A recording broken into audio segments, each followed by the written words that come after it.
Et on commence par le match de la soirée, c'est du basketball féminin. Le BLMA qui rate le coche ce soir. Deuxième match des finales de championnat de France face à Bourges. Et cela s'est un peu moins bien passé que lors du premier match où les filles s'étaient imposées. Ce coup-ci, les joueuses de Valérie Demory ont tenu le coup à l'extérieur en prenant même l'avantage à 5 minutes de la fin. Mais les Latoises ont craqué dans les dernières secondes pour s'incliner 55-53. Les Gazelles auront donc l'obligation de s'imposer dimanche lors du match d'appui face au Tango pour devenir championne de France, on l'espère. On poursuit avec du football, la finale de la Ligue des Champions, c'est demain. Et il s'agit là d'une finale 100% madrilène qui se jouera à Lisbonne. D'un côté, l'Atlético, un club populaire emmené par Diego Simeone qui vient tout juste de s'attribuer la Liga, le championnat d'Espagne. De l'autre, le Real Madrid et ses stars avec en tête de liste, bien évidemment, le meilleur joueur de la planète, Cristiano Ronaldo. Deux clubs très proches mais que finalement tout oppose. Reportage à Madrid. D'un côté, le Santiago Bernabéu sur une grande avenue de Madrid bordée d'hôtels de luxe, de boutiques et de sièges d'entreprise. De l'autre, le Vicente Calderón entouré d'immeubles populaires et de cafétérias bon marché. Real contre Atlético, deux équipes d'une même ville en finale de la Ligue des Champions. Une affiche historique entre des clubs que tout oppose, à commencer par leurs moyens financiers. Au sujet de l'Atlético, nous parlons d'une équipe qui a eu cette année un budget de 110-120 millions d'euros. On ne connaît pas le montant précis, alors que le Real a disposé de près de 500 millions, c'est 4 fois plus. Des palmarès incomparables aussi pour deux clubs fondés à 1 an d'intervalle au début du XXe siècle. L'Atlético vient certes de remporter la Liga, mais ça ne lui était pas arrivé depuis 18 ans et il n'a jamais gagné en Ligue des Champions. Alors que le Real, 32 fois champion d'Espagne, vise son 10e sacre en Ligue des Champions.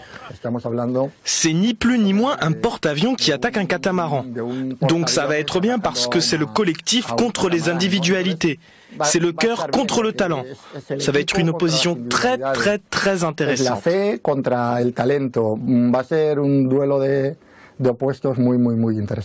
Quant aux réactions des supporters après la finale, la mairie se dit confiante dans le fair play des perdants et des gagnants, mais a quand même prévu un dispositif de sécurité.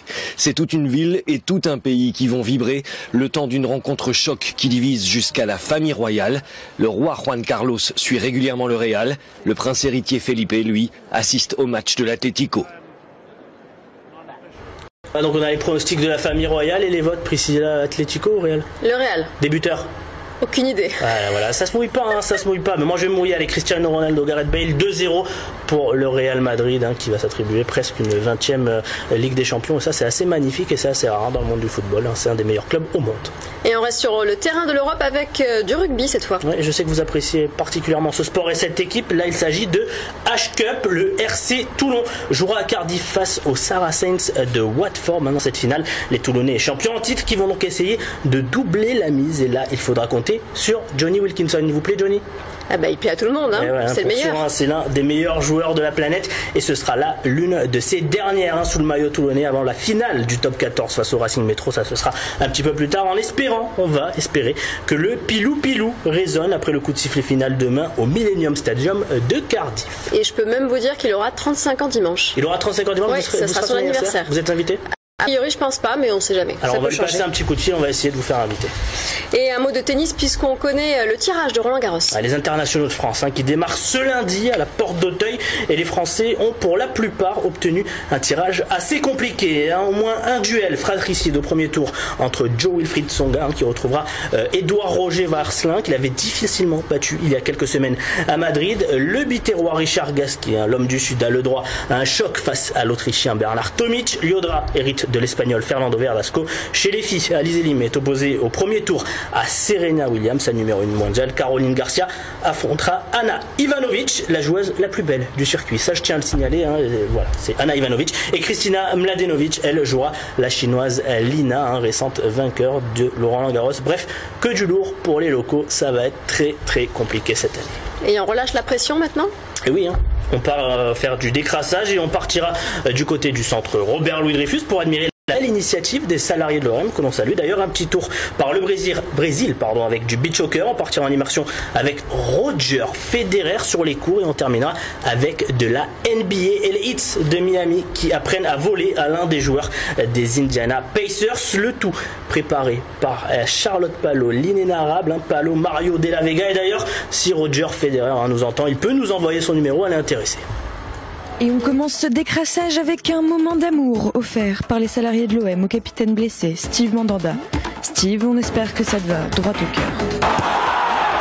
Et l'exploit du jour, c'est celui de Bruno Xavier. Sombrero une fois, sombrero 2 fois et sombrero 3 fois. Et but pour le joueur du Brésil. Pas de quoi danser la samba pour l'Allemagne qui sort 4-9. Bruno, lui, il est plutôt content. On le comprend. L'instant charme du vendredi vous est offert par Sir Federer en personne et sa paire de Google Glass. Si vous voulez perfectionner votre coup droit, pas besoin de chausser les tennis. Roger vous prête son savoir-faire, le temps d'une vidéo. Merci Roger. On le sait, c'est le festival de Cannes en ce moment et pour l'occasion, on remet la palme d'or du plus mauvais jeu d'acteur. For America, Lance Stephenson. On la regarderait bien encore une fois.